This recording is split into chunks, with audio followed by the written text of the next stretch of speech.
doctor says it's just too much dust in the air. It's a battle. Great work in this film. I really enjoyed it, and your performance especially. What jumped out from the page on this one that just made you have to be a part of it? You know, I always say good horror films make you jump, scare you, they entertain you, but great horror films make you jump, scare you, they entertain you, but they have a thread of humanity and heart. And this film had absolutely some humanity and heart, and then all of the good horror stuff. There's two threads of narrative that I think are super fascinating in this film that are so applicable to our experience in today's world. One of which is that the Dust Bowl was a climate disaster that was man-made, and we're currently living in an era of climate disasters that are man-made. Yeah. And the other is this is a story about people who were stuck inside because they were going to get sick or die from what was outside. And ironically, this movie was written before COVID, but it was so applicable to our experience during COVID where we were stuck inside, and how we navigated the emotional and mental health sort of results of being stuck inside, you know, and how especially for the character of Margaret that Sarah Paulson so beautifully plays, how mental health, especially in that era, was just so overlooked. Mm-hmm.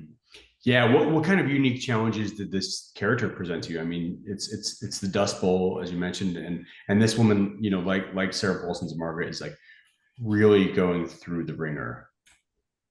Yeah, you know, it was really fascinating to play a character who at one point had no hope.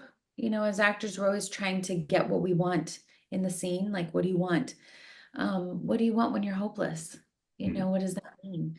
But it was really redeeming to play somebody who comes out on the other side of hopelessness and grows and gets better and gets support. So I think that was surprised me.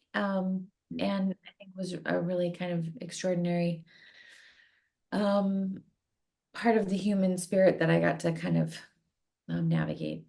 Mm-hmm. I saw someone say they'd see this movie for Sarah Paulson's iconic scream alone. What can you say about working with her and also her scream?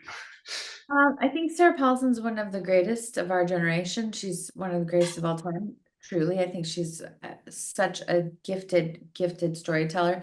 So it was an honor getting to play with her. Just, you know, the best. She's one of the best scene partners you could ever ask for.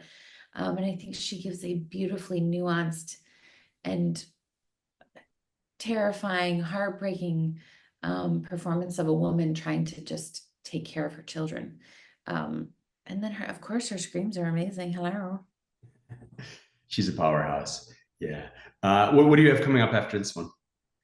I'm gonna be in a show Paramount Plus called Happy Face, where I'm playing Melissa Moore, who is she's a real life advocate for victims of crime. Her father was the Happy Face murderer, and it's her story and how she navigated coming to terms and coming out as the daughter of somebody who committed such horrific crimes, and how she helps those who've been touched by the trauma of crime. Wow. Wow. Sounds good. Cool. Well, great to talk to you. My time's up with you. But again, big congrats on this film. Nice talking to you today. Have a good one.